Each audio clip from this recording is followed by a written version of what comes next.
Ever wonder why a sunflower always turns towards the sun? It's because it's an eternal optimist. It's always looking for the bright side, quite literally. Now imagine if the sunflower had a negative mindset. It would turn away from the sun, shrivel up, and then probably join a support group for pessimistic perennials.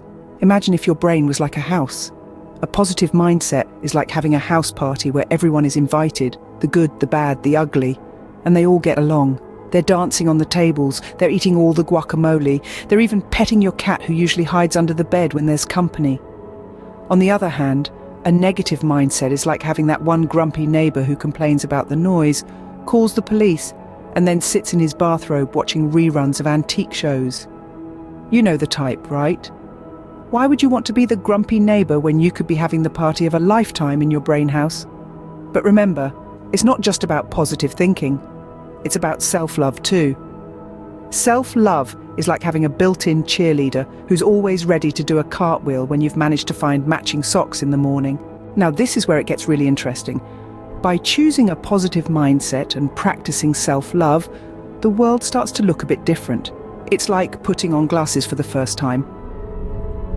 Suddenly, you can see the leaves on the trees, the freckles on your friend's face, and the fact that your favourite shirt has had a stain on it for the last 6 months.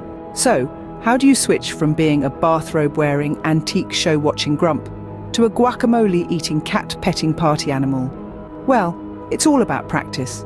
Think about it like learning to juggle. At first, you're going to drop a lot of balls. And by a lot, I mean you might as well be standing in a ball pit.